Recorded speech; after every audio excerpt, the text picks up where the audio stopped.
The suicide he witnessed. Niagara Falls is beautiful, though. Yeah, but how many times do you need to see that? I mean, how many times do you need to? I mean, one is good. One is good for me. Like yeah, I agree. I'm not disputing you need to see it a million times, but it's pretty. That's all. That's my only issue. All right. I'm ready to rock when you guys are. Okay. Set. Let me just get my bats ready. Let me get Omar up here. Your lighting has been so much improved, Dave. Where'd the sound go? Am I muted? Can you guys hear me? I hear you. I hear you. All right.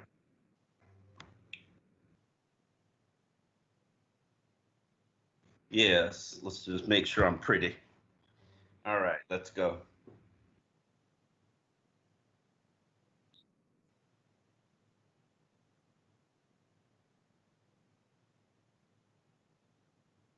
Well, this is it. The rematch we've all been waiting for, with plenty of stakes on the table. While the Buffalo Bills have already clinched the AFC East crown, they are the new champions, dethroning the Patriots, and certainly look like title contenders based on what we've seen. The Miami Dolphins are at the doorstep of getting into the postseason for the first time since 2016. And before that, since 2008. But will this franchise have to wait for their every 8-year cycle to get into the dance? We'll discuss that today on X's and Omar. I am Omar Kelly, Sun Sentinel columnist. This is Dave Hyde, the Sun Sentinel sports columnist. Miami's come from behind 26-25 win over the new Las Vegas Raiders. Puts the Dolphins in a win and you're in mentality when it comes to getting that wild card spot. But if it wasn't for some late game heroics by Ryan Fitzmagic, really Fitzpatrick, could be Fitztragic, the Dolphins would have been on the outside looking in and needing help. Based on what we've seen in the last week and all season, is this team playoff ready and playoff worthy, Dave? Yeah, it's playoff. If they get into playoffs, they're playoff worthy. I mean, it's 10 wins. I would have thought 10 wins gets them into playoffs. I agree. Okay, and you get look at the other teams, the Colts. The Colts had a 24-7 lead against Pittsburgh and coughed that up. And so if they don't make it, that's what they'll have to look back on. So yeah, I mean, number one, look what the strides the Dolphins have taken, the teams they've played and have beaten. Sure, they're playoff worthy, assuming they get in. I mean, yeah. I'm not even sure that they have to absolutely win to get in, considering the Cleveland Browns are right now having a COVID outbreak. I'm not necessarily certain they'll be able to play the game. They've shut down their facility. I think they've got like 9 COVID cases. So, you know, I know you're an Ohio native, Dave. Jesus Lord, they're one shot of finally ending the doldrums that franchise has been through. They're probably the only franchise that's had it worse than the Miami Dolphins in the last 2 decades. And here they go. The Bills have, the Bills have made the playoffs like 3 times. Are you kidding? But they haven't won but you're right. Cleveland, look, if Cleveland doesn't make it, it's because of the hot tub time machine, isn't it? I mean, they had the whole receiving corps in a hot tub together. And no, they did not. Yes. That's the story that came out of Cleveland. And so if that's the case, I mean, come on now. That's not real smart. So what are you saying? You gotta section off your receivers in one hot tub and you section off the team so that everybody doesn't get COVID. Wow, that's sad. It's a strange year. It's almost over, though. Yeah, it is a strange year. Our first question comes from Bernard, who asked, a playoff berth and a top 5 pick in the 2021 draft, courtesy of the Texans, has to be considered massive success in year 2 of this rebuild. Right, Dave? Absolutely. I mean, if you would have scripted a dream scenario, I wouldn't even have thought to script a top 5 selection with the draft pick from Houston. I really number 3. It's it's probably going to be a number 3 pick. Yeah, I mean that in itself lends itself to all sorts of. Well, we're going to talk about that for months leading up to the draft. We don't need to overdo it right now, but you couple that, and then the playoffs. To me, the playoffs aren't how you gauge this season's success. They're a nice bonus that you're in it, and now that you're staring at it, you might as well go for it. But the way to gauge the success was exactly how this phase 1 of the rebuild did it, which was play the kids, play a lot of youth. You need to develop them. At one point, they started 10 rookies one Sunday. So you pile all that together, playing the kids, being in the playoff picture, and possibly the 3rd pick overall. That's a dream scenario. Now, even though there was a bounty of picks and a smorgasbord of selections that Miami got from the Houston Texans for Laremy Tunsil and Kenny Stills, I still felt like, man, that's a lot to give up, because you're giving up a franchise left tackle, Pro Bowl player, and really, at that time, your best receiver. And lo and behold, like, it's a number 3 pick. Like, you might be able to get the exact same bounty of draft selections that you got for Laremy Tunsil and Kenny Stills with that number 3 pick alone. So props to them. Nobody expected Houston to implode like they did. I mean, it never helped when they traded away their top receiver, but it just shows how quickly time flies and things change in the NFL. But props to Chris Greer, and I wrote a column. I genuinely do believe he's probably not going to win it, because Brandon Beane of the Buffalo Bills has probably done maybe a little bit better of a job, considering he's built a title contender. But for this turnaround from 5-11 to where they are right now at 11-5, and might at the doorstep of the playoffs, Chris Greer deserves his props. He'll never ask for it. He probably won't ever accept it, but he definitely deserves his props for what he's done and what he's achieved. You know what, Omar? His time for getting the props will be next year. After this next draft, you see what that they do with this draft pick. And you see all the kids really starting to grow. You see what's happened in year 2 with the Van Ginkel and Nick Needham and Zach Tyler. You can go down the line. Yes. If they keep making progressive steps forward, and the rookies do in year 2, Chris Greer's time's coming.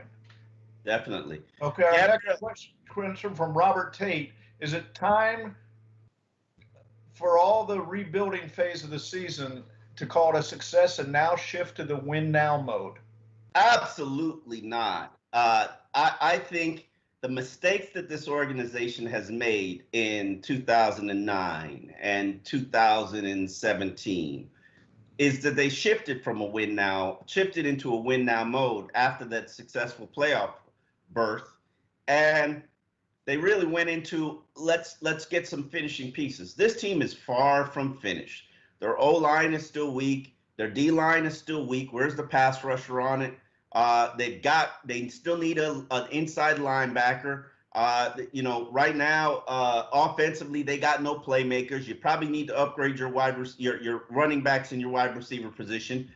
This team's got plenty of holes. You need a backup quarterback if Ryan Fitzpatrick isn't invited to come back or doesn't come back. And they got holes galore. So this is no time for you to shift into a win now mode. Just because you're ahead of schedule does not mean that you're a finished product. You know what, Omar, I stumbled over reading the question, but if I read it, it's saying of the season, a success, meaning, okay, for this one game, do you go win now mode? And I'd agree with that. I mean, they played the kids all along. And not that you can make major change, but we'll get into this. But there's subtle. Oh, will we get into it, Dave? There are subtle things you can do to win now, and they played the kids all. They have fulfilled their mission statement of number one.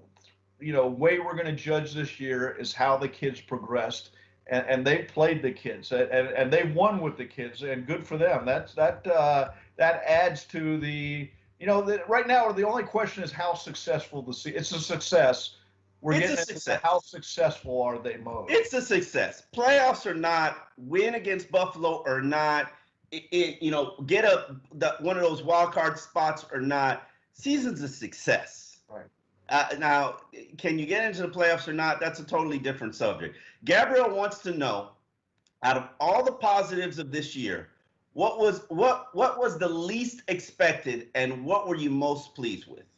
Well, to me, defense going from the worst defense in the league to the best, and that, as much as anything, told me, okay, Brian Flores knows what he's doing. Defense, I get it. He's not just a defensive coach. He gets very defensive, about, but that is his specialty. It's what got him hired to be a head coach. And we've seen it where other guys have come in. Adam Gase never fixed the offense here. Okay. Joe Philbin too. Don't take him off the hook.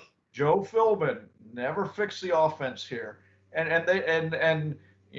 Tony Sparano did and he didn't. He did. He got a physical offense. He didn't get the quarterback. Okay. I mean, once Chad Pennington went down, he didn't have a quarterback. So, but Brian Flores, he went out and with Chris Greer, handpicked and bought free agents, developed draft picks, went from the worst defense to the best defense. To me, that's the most impressive thing of the year. To me, it's development of Mike Gesicki. I left him for dead after his rookie season just because he's not a tight end, and he's still not a tight end. He can pretend like he can work on the line of scrimmage, but really he's a slot receiver, a flex weapon. He's a big glorified receiver, and there's no shame in that because there are a lot of tight ends that play that style. But, I never expected him to be the dangerous weapon that he has become, in the seam and in the middle of the field and downfield and the tough catches that he had, because I just questioned his toughness. And he has proven to me that, hey, he's a tough player and he can make it and he could survive. But I will make this point. When did the run game start taking off? When Gesicki was out, and they've got Durham Smythe and Adam Shaheen out there, and even Mac Hollins. Those guys and I got to take the opportunity to say it now on this show because I'm watching the film, and those guys are road graders, and they will help you run for 150 yards a game. Now, Dolphins just got to find talents that could actually help them in the passing game, along with being a road grader. But props to Adam Shaheen and Durham Smythe and Mac Hollins, because even on Myles Gaskin's final play, Mac Hollins put a block on the Raiders defender that just created an alleyway. And you need those types of plays from players to actually have the success that they have. All right, Chris has a good one, Omar. If you could bring back any ex-Dolphin currently playing elsewhere to add to this team, who would it be? For me, I think we can only really consider four guys: Jarvis Landry, Kenyon Drake, Ryan Tannehill, and Olivier Vernon. Those are the four that are still playing in the league that, Laramie Tunsil too. That's a pretty good name. And I think Laramie Tunsil could definitely help you. I'm going to go with my genuine answer, which was Jarvis Landry. And because Jarvis is the alpha male, he's got the dog, and this team has a lot of things to it. A lot of things and a lot of redeemable qualities and a lot of strong traits. But what they don't have is they don't have the dog. And you need that one player who is going to lead the pack. And I just don't see that play. If it's not, Ryan Fitzpatrick is that player.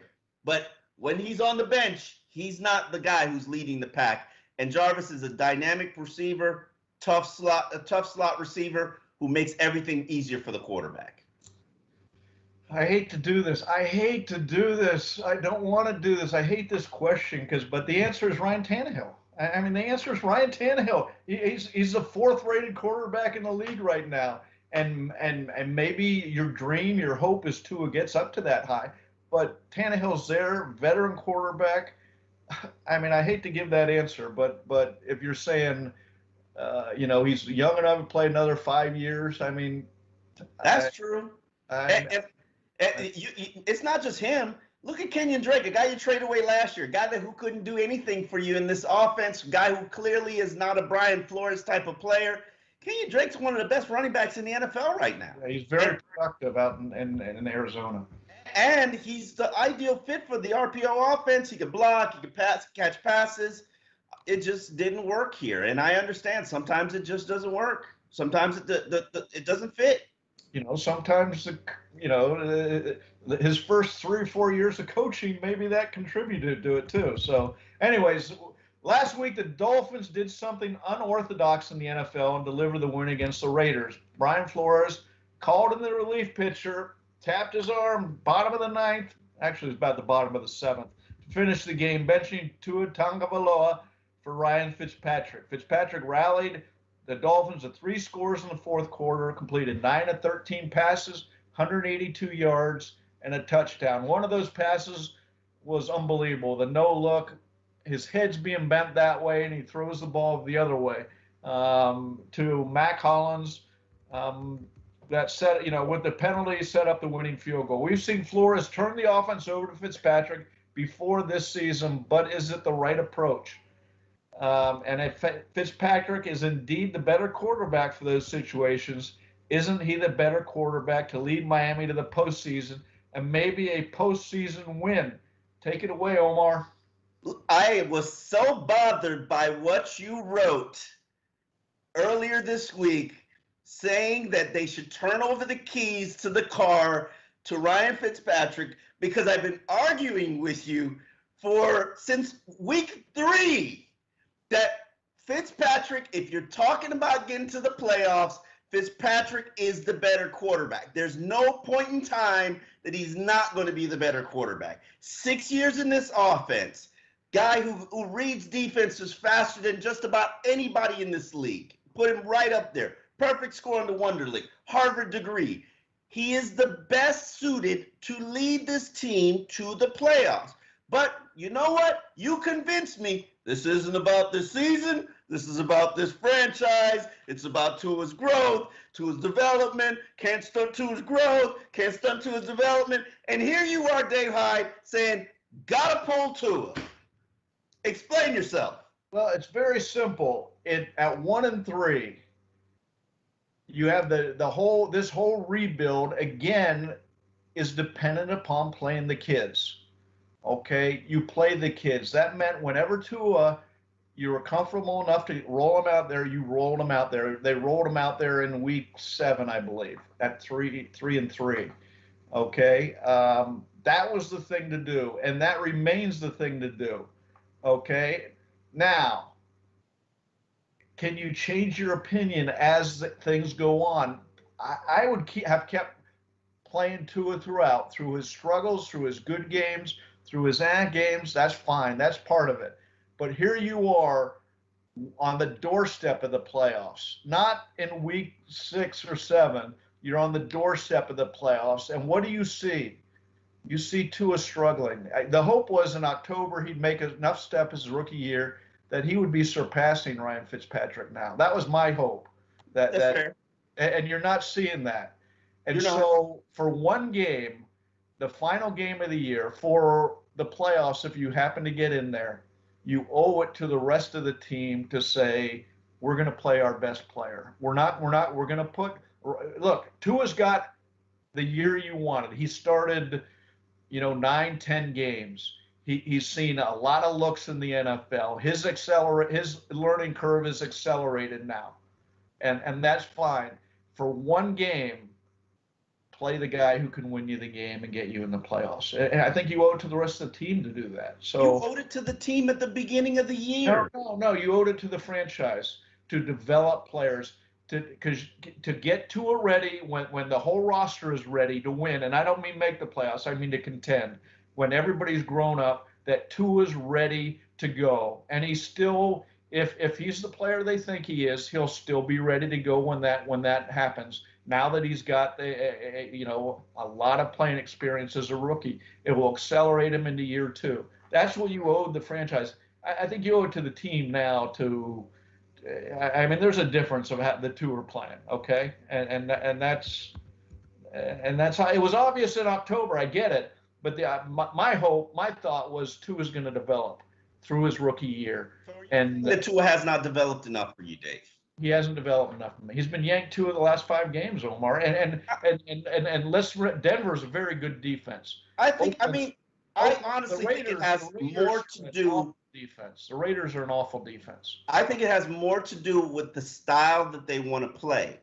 They want to play this RPO game, and I get it, and I'm still trying to learn the RPO. And Tua's a very good RPO quarterback. He's a specialist at that. But you know what? When you need to hurry up and get down the field and score points quickly, that you're not using the RPO. And that's when Fitz is at his best. And the expertise, I mean, people wonder why it looks different with Fitz than it looks with Tua. And it's a very simple answer. Fitz reads defenses very quickly. I mean, elite level quickly. I mean, Peyton Manning level quickly. Now, does he have the arm or the ability to get it where it needs to be all the time? No. But hell, he's rested. He's played, 100 snaps in the span of 3 months. His arm's quite rested. I've said from the beginning, Fitz is the best quarterback. But I'm not going to shift my stance now. This is about Tua's development. This whole season is about Tua's development, and Tua needs to be playing in these stakes. He needs to be on the field as a starter against the Buffalo Bills, because that's a team he's going to have to face and beat every year for probably the next decade, as long as Josh Allen is a starting quarterback. He needs that chance. Now, would I be afraid to pull him? No. Yeah, the scary thing to me is the Raiders are a bad defense. They're least, they were second last in sacks going into that game. They're 27th in giving up passing yards. Fitz ate them up. Fitz ate up a bad defense. Now you're going to go against depending on who plays. I'm not really sure we don't know what's going on in Buffalo. They're going to play. They're playing. They're a pretty good defense. I mean, they get after you, and so they're all right. They're not the Dolphins' defense, Dave. They're not the number one defense. They're not number one rated. Yeah. Our next question comes from Ricky, who's got a question that's right in Hyde's lane. Is Miami's usage of Tua and Fitz the new Woodstock? First of all, it's Woodstock. Woodstock. Okay. Woodstock. I wouldn't know because I don't know these old timers. I have no idea. Yeah, I know. And in fairness to me, as old as I am, this was before I came to South Florida. Okay, I came in '85. This was over by then. Okay, and what you had was I was still in the crib. Yeah, David Woodley, I think, was a 6th-round pick, and Woodstock was a higher 4th round, I believe, in like the mid '70s, and at one point they had 4 quarterbacks on the roster, including Bob Greasy at the very end of his line, and they didn't. Don Shula cobbled this idea together, Woodstock, and it wasn't a decision made out of strength. It was made out of weakness. It was, we don't have a complete quarterback. So he played David Woodley, who was a glorified high school quarterback. One read, and if the guy wasn't open, he's taken off and running. You talk to everybody on that team, they knew that. And Don Strock was a classic in the pocket, throw the ball deep if need be quarterback. So they had different styles. And in a strike-shortened year, they cobbled together with a very good defense and very good surrounding talent everywhere around the quarterback, so that they cobbled together. They went to the Super Bowl, and in the Super Bowl, Woodley threw, I believe, 4 for 14, and one of Shula's regrets was, and this is what everybody on the team will talk about, everybody thought at halftime Strock should be put in and Woodley bench, but the Dolphins Fulton Walker returned to kickoff to start the second half, and Shula stayed with him thinking, okay, maybe we got a little momentum going. So, but it wasn't, it wasn't some decision made out of strength. It was a decision made out of desperation. So was this one? Yeah. If you look at it, Fitzpatrick nearly led them to a victory over Denver, red zone interception, and that's one of the things. Let me just address something that Dolphin fans, yes, and I have owned the Fitz tragic label, because you can get Fitz magic or you can get Fitz tragic. You just never know which one you're gonna get. Yeah, And that's not fair. That Denver game, he had to be zinging the ball into the end zone. exactly, and that's the point I'm trying to make. I mean, I hate it when fans. Well, look what happened in Denver. He had no choice. I Yes. mean, the clock, the If game. you look at all of his interceptions this season, look at every single one. They were either tip pass, player running the wrong route, or a red zone interception where end zone interception where he's just trying to fire it in a desperation mode. People act like Fitz doesn't take care of the football, and that's a lie. That's disrespectful. And not this season. He's a different quarterback this season, and people have to give him the respect that he's due. Well, yeah. I mean, he's had many years building up that reputation. That's fair. That's fair. I'm not going overboard on who Ryan Fitzpatrick is. My only point is, right now, in one win game, a must-win game to make the playoffs, and I would play him. And I get all the wrong message to and all that. So, okay, Omar, where are we? Chris Anderson wants to know, what are you seeing from Tua that is encouraging for the future, and what are you seeing that you have some concerns about? Well, let's start with what my concerns are. My concerns start with he does not have any weaponry or the decent weaponry. My concerns are that he doesn't have a running game. An RPO does not work without a consistent running game, and they have struggled. They're perking up a little bit as of late, but they've struggled most of this season. RPOs rely on crisp slant running wide receivers. That's not necessarily Devontae Parker, not necessarily Preston Williams. They have the body type, but are they the guys who are going to run a slant, catch the ball, and give you run after catch yards? I would argue to you that neither of them have proven that they can do that. So he doesn't have the weaponry. He doesn't have the running game. Offensive line is, it's okay. And people have these high standards like he's supposed to be the best quarterback in the league right out the gate. Because truthfully speaking, has that standard. Nobody has that. I think Dolphin fans absolutely have it. They just keep comparing him to Herbert, who's got, 4 wins? Yeah, tremendous numbers and 4 wins. I would say this about Tua. The accuracy is impressive. The decision-making is impressive. I like the fact that he takes care of the ball. But right now, he's not reading defenses quick enough. He's not pulling the trigger quick enough if it's not an RPO. And that needs to speed up. But it will come in time with patience. And we all know Dolphin fans were patient for Ryan Tannehill for 7 years, patient for Chad Henne for 4 years. Can we give Tua a season and a half? Yeah, I mean, but I don't think anybody has any problem saying, give him a season and a half, give him 2 seasons. But when you say that right now, if there's a redraft, Justin Herbert would go first. I mean, let's just put that on the table. That's simple. He's not making doing throws. Not me. He's making throws, and you want to look at the win-loss record. I mean, Jason Sanders is 7 of 8 of field goals over 50 yards. Michael Bagley kicking in for the Chargers cost him 4 games, and that's not the quarterback's fault. That's field goal kickies. Okay, you look at the coaching. Brian Flores is winning games coaching against the Chargers or against the Rams. Was it the Rams? They came out the first 5 plays. They have a sack, they have a special teams win, a block punt, and they have a 1-yard touchdown run. That's great scheming and coaching. The Chargers aren't doing any of that. But what you see if you watch it again, Herbert's making throws downfield, big throws, and he has no weapons. He has no running game either, Omar. His yards per carry for rushers, they're right down with the Dolphins. Okay. He has Keenan Allen. He missed him part of the year, but he does have him. He's a great receiver. So he has better weapons. And you need to see that with Tua. You need him to get better weapons and to be helped out in that run. But if there's a redraft, I mean, let's face it. The hope is that next year Tua catches up to Herbert. Trifecta wants to know, are there 2 different game plans for Fitzpatrick and Tua? And does that partially explain some of the offensive struggles? Chan seems far more comfortable calling plays letting Fitz run the offense than Tua does. Well, Chan addressed that this week, and I thought Sure did.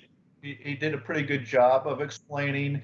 In some sense, there are different game plans, and in some sense, the game dictates. You have to, when Fitzpatrick's coming in there and he's down 2 scores in the fourth quarter, you're going to be throwing the ball downfield, right? And so, yeah, there's different game plans because in some sense, there are different levels of quarterback and there are different styles of quarterback. In other sense, it's the game dictating it. I mean, people have to understand, we watch practice. We don't this year, but we watch practice, and there's generally a 2-minute drill every week in practice. And, they're put at the 20, and they're given a score situation and scenario, and they put 3 minutes and 32 seconds on the clock. And the coaches see who can do it and who can't do it, and who performs at a high level when the pressure's up and who doesn't perform at a high level. It's very clear and obvious that Fitzpatrick does well during that drill. I've seen him do well for 2 years during that drill. He is amazing at it. Probably the best, better than Chad Pennington. I have not seen Tua's practice in it, but when I did see it in training camp, wasn't that great. Now, he just learning the offense, and he wasn't working with the best weaponry. He was actually working with the weaponry he's working with now. But I'm sorry, it's apples and oranges. And that explains why Brian Flores generally pulls Tua when he needs to score quickly and execute in a hurry up. They watch it in practice. They know who excels at it. It's Fitzpatrick. Do you think they erred not playing Fitzpatrick this year, Omar?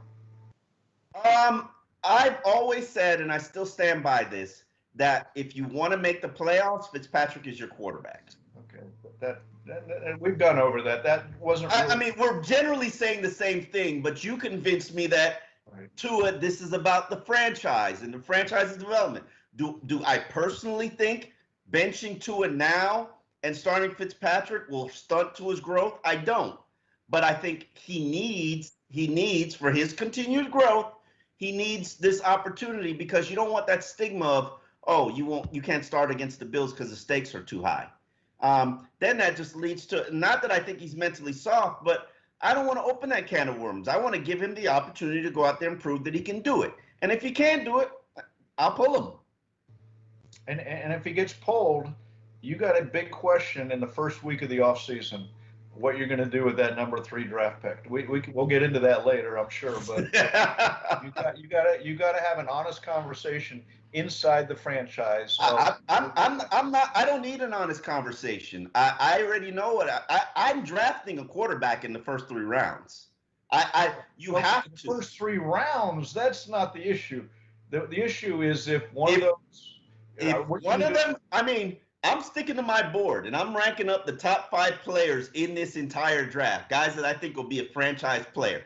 And if one of those top 5 players just so happens to be a quarterback, oh well. I love Tua. Tua is my quarterback. Tua is the guy that I believe in. Would I take a quarterback at number 3 if he was a top 5 player, the kid from BYU or the kid from Ohio State? Absolutely. I'm not scared of having quarterbacks compete, and I don't understand why people in the NFL, it's like they're traumatized by, we can't have quarterbacks compete. Even when we said that, it was one week where I forget something happened, and the ESPN said, the Dolphins need to put Tua out there because they need to figure out whether or not they need to select another quarterback. And Brian Flores got his panties in a bunch and was very bothered by this because I believe in Tua. I'm convicted to Tua. I don't know where this stuff comes out. I believe in Tua. I'm sorry, but you should be drafting a quarterback early in the 2021 draft because 1, Tua hasn't proven anything. 2, Tua is fragile. And 3, there's no guarantee that Ryan Fitzpatrick comes back here. I don't disagree with you, Omar. I will say this, though. If you were convinced Tua is your guy, which they can't be, okay? But if you were 100% all in, your options for that 3rd round draft pick, you could trade back to 7 because somebody else is going to. There's about 10 teams that need quarterbacks this offseason. Yep. You could stock up and do what Bill Belichick did for years. Yep. get multiple number one draft picks this year, next year, the year after. You could play that domino game to keep restocking your roster. That is a very valuable chip. Yeah, I don't disagree with you, Dave. But if you don't have the quarterback, what do you have when you have all those chips? I agree completely with what you said. I've covered the most talented Dolphins team I covered was 2011. They didn't win crap. In fact, they got the coach fired. They had a collection of talent, but you know what they didn't have? They didn't have a quarterback. And if you don't have the quarterback, you don't have nothing. It's like a pimped out car without an engine. You're going nowhere. 20 years. We've seen it for 20 years. I mean, if you feel like the Fields kid or the Zach Wilson is the quarterback for you, and Tua has to come here and compete and win the job, go for it. Do it. Who cares? He has to compete. Let somebody win. And if we end up with an elite quarterback in South Florida, props to you. Yeah, I don't think it'd be the issue of competition it'd be more an issue of, again, if you thought you had a quarterback, you could do a lot of things to help the roster. And if you don't have the quarterback, then we've seen years and years of that, right? Let's stop that cycle. That's the cycle that I want to stop for the Dolphins. Which means if you got to double down and get a quarterback, look how Aaron Rodgers is performing with Jordan Love back there. Certainly lit a fire under him. He's playing pretty well. I would love to see Tua step up his game the way that Josh Allen did. Hell, the Buffalo Bills drafted a quarterback. Josh Allen just seems to have just taken his game to another level. Why fear drafting quarterback? Yeah. They traded up to get Josh Allen too, so he's looking good. Yeah, he is. The last time Miami faced Buffalo, the Bills pulled out a 31-28 win over the Dolphins, which were led at that time by Ryan Fitzpatrick. Buffalo beat Miami with a steady diet of crossing routes. And because Byron Jones wasn't on the field because he got injured, the Dolphins were not at full strength. What makes you confident, Dave Hyde, that this will be a different outcome against Buffalo, which is arguably the hottest team in the NFL right now, coming off that Monday night dismantling of the Patriots? What makes you confident that this story ends differently this time? First of all, Byron Jones is on the field, okay, and he's not. You're not matching up. Which was, you look at, for as much as we praise the Dolphin coaching strategies, that Buffalo game, it was horrible. One of their better days when they had the rookie going against Stephon Diggs. So it wasn't. The thought process, if I may explain, the thought process was to give help to whoever's defending Stephon Diggs and have Xavier one-on-one with the rest of the field, as has been the thought process generally with just about every opponent. Unfortunately, it was just a bad idea. And it wasn't Stephon Diggs that beat them. It was everybody that beat them. Yeah. But at that time, they also didn't have an established nickel cornerback. But, whew.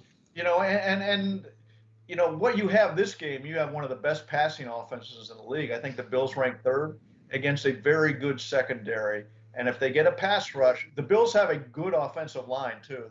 You talk about where they developed in the last year. Yep. They really have a good offensive line now. So, the Bills are the team that can beat the Chiefs, and they're not even at full strength. They're missing John Ford, their second receiver, who's a very good. He tore up the Dolphins last year. John Brown is coming back. John Brown, excuse me. Yeah, John Brown is actually coming back. He's been taken off the IR list, so you can expect him back this week. The Bills, and meaning it's a huge move for the Dolphins too this week. Yeah, Patrick has an important question. Who is going to shadow Josh Allen, Dave? 6'5", 245 pounds.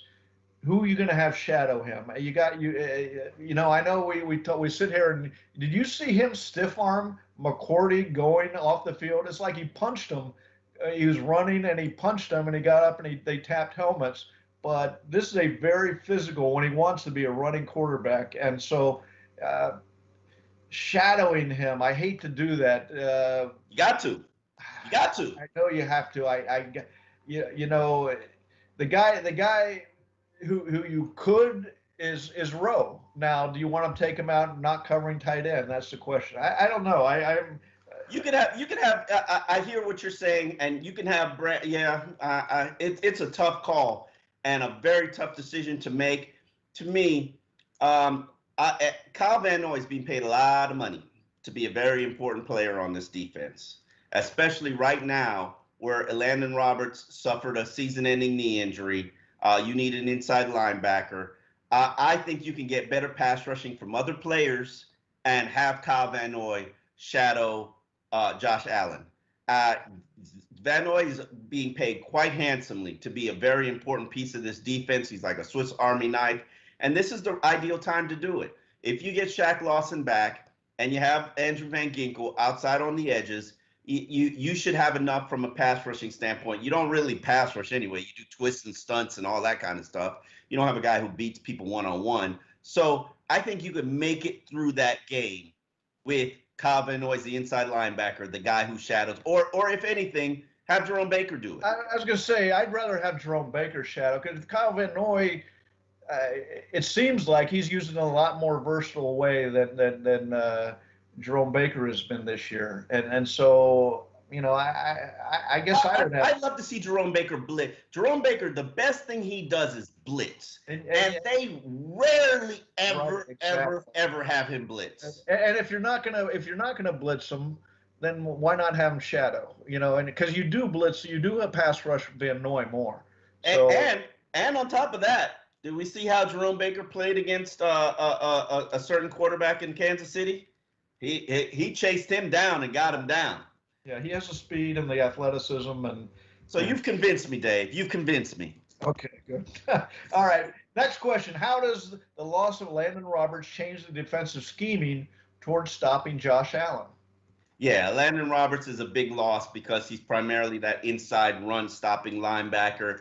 He's a guy who diagnoses things quickly. I don't think there's anybody else on this team that diagnoses quickly at all, which is why inside linebacker is without a doubt a major need for this franchise. I'm talking a first-round need for this franchise because they just don't have it. Or a major free agent like Levante David.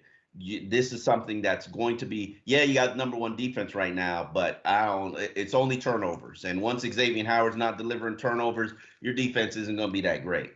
I still say Kyle Van Noy needs to be playing on that inside linebacker spot, put somebody else on edge, and maybe have Van Noy. He knows the scheme, he knows the defense, he knows the gap fits. Maybe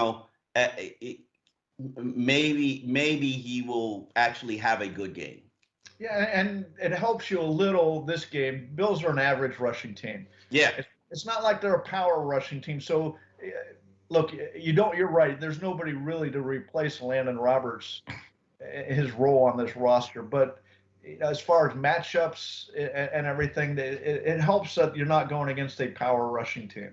Yeah. Zach Moss, though, has been perking up a little bit lately, and he's a young rookie that's developing. Ricardo wants to know, the Bills had a lot of successful crossing routes in the first matchup. How do you see defense adjusting this time around besides the addition of Byron Jones all game? Well, you can't say besides the addition, because that is how you. Let me ask you a question. Has Byron Jones played well this year? Your defense. That's how Brian Flores wants to run his defense. 2 strong cover corners, and they only had 1 last game, so it's a big difference. Has Byron Jones played well this year, Dave? Well, he has played well. Now, are you saying, has he played game-changing well? All I know is for the first, how many games did he miss? 3 or 4 games? I can't remember, but yeah. The defense wasn't very good. As soon as he got, so you're putting him as the reason why the defense is good. Not as the reason why they're good, but his component when he got on there. If you take Xavier Howard off the defense, it's not going to be very good. But all of a sudden you had 2 cover cornerbacks, and Brian Flores set up. When we talk about good things they've done, the good decisions, he wanted 2 great corners. And that sets up what else he wants to do with his defense. And when Byron Jones went back in there, all of a sudden the defense took off. That's fair. But also, the defense took off when Nick Needham started to emerge as the nickel cornerback. And Nick Needham's arguably probably a top 10 nickel cornerback right now. And that's props to him because I didn't expect it. I didn't think he'd ever get there. I thought the nickel was the worst thing that he did. And he's shown you that he's an NFL player, superstar, which is our nickname for him based off of Brian Flores' quote. But here's the problem that I have. Against Buffalo, Stephon Diggs is a monster. Monster. Now, Xavier Howard has covered monsters, so he's not scared. This was probably his opportunity to lock up Defensive Player of the Year honors if he could shut Stephon Diggs down.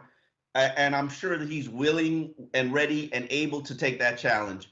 The question is, what do you do with the rest of the defense? Because Cole Beasley is a beast in that nickel spot, and Nick Needham might need help there.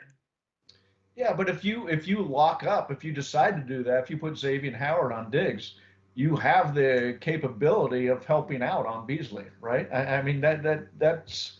And then John Brown is wide open against Byron Jones on the boundary. Well, that's the question. Where is John Ford in this? How healthy is he? I get he's coming back, but if John Brown is he's Stephon Diggs light. He was great against the Dolphins. Yeah. Okay, last year, and he is, when you look at the Bills have struggled. It was when he went out initially, and now they've readjusted and figured out how to live without him. I'm a fan of Gabriel Davis. I liked him in the draft process, so I don't see a single weakness on their defense, to be honest with you. Our final questions comes from Dendrick, who asks, the addition of Byron Jones and Xavier Howard being more healthy than the first matchup, will Miami stop the Bills receivers? We just touched on this, and a lot of questions on the receivers here. It's a very, I mean, this might be arguably the best three-man receiving core in the NFL. Yeah, and you know who helps make it that is Josh Allen too. He's a scary thing to me. His progression. I think it's Brian Daboll, and I love Brian Daboll, and I think he has done. You know who the Bills quarterback coach is? Ken Dorsey. Come on, man. Ken Dorsey. Of course I know it's Ken Dorsey. Yeah, so he gets a share of credit in the development of Josh Allen too. Definitely, and I honestly think the only way you weaken the Bills for the next decade is you got to take Brian Daboll. Daboll has to become a head coach somewhere, and I'm dead serious to you because Daboll, we only had him for one season, and that has been, he held the crown for the most impressive offensive coach that I had seen in Dolphins land. They only had a slow start that season because they didn't have any training camp because of the NFL lockout. And yeah, and then the whole Ireland and Sperano beef issue. But when the handcuffs were taken off Daboll, they did well offensively. And he's shown you that he's nothing to mess around with offensively. And just like Josh Boyer said, no matter what you throw at him, he's got an answer. And that's my kind of offensive coordinator. I tell you, how's Josh McDaniels doing in New England as an offensive coordinator this year, Omar? I mean, it would help if he had a quarterback. He's got a running back pretending to be a quarterback. Yeah, sometimes the quarterbacks. I'd give him. But he fixed Josh Allen, though. They both fixed Josh. Let's not pretend like Josh Allen wasn't broken. I'd give him that credit more. And game planning, I get all that, but I think a lot of people can be smart game planners. The development of Josh Allen, however it went down. Now, I remember talking to people, Josh Allen's rookie year, Buffalo people, in the front office who said, remember, they didn't want to start him, but Tyrod Taylor got hurt, and so they had to start. And they said, we wanted to sit Josh Allen all year. He really needed to sit and develop, and we needed to work on some things. Well, they've worked on the things now, and he's a star. He's a star in the league. Absolutely. Prediction time, Dave. I'm going to let you go first. I got the Dolphins winning 2017, first of all, because I want that to happen. I want that storyline to happen. It's a better story for me. But also, I'm expecting and I don't know why, but when Sean McDermott's playing games with who's going to play and who's not going to play, I'm expecting he's not going to play everybody. And I could be wrong here, but that's just the way I'm reading the situation. Bills need to keep that momentum going. They're the hottest team in the league. Why turn off the faucet when it's running so well? Play the guys, get that lead, get them off the field. They blew out the Patriots. There's no reason why they can't blow out Miami. I will not predict a blowout, but I am predicting a 24-17 Buffalo win. If Buffalo's won by double digits the last 5 games, if they play their, A team, the Dolphins are in trouble. Definitely. Well, thank you for watching X's and Omar. You can find us on the Sun Sentinel website or any place that you find your podcasts and stream your videos. You can also check out the Sun Sentinel's Q&A where we answer various Dolphins questions. I've got one explaining why the offense looks different with Fitzpatrick than it does with Tua.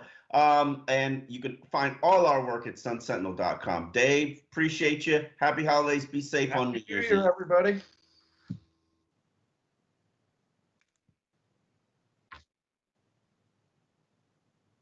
Let's see what's happening with this practice report here.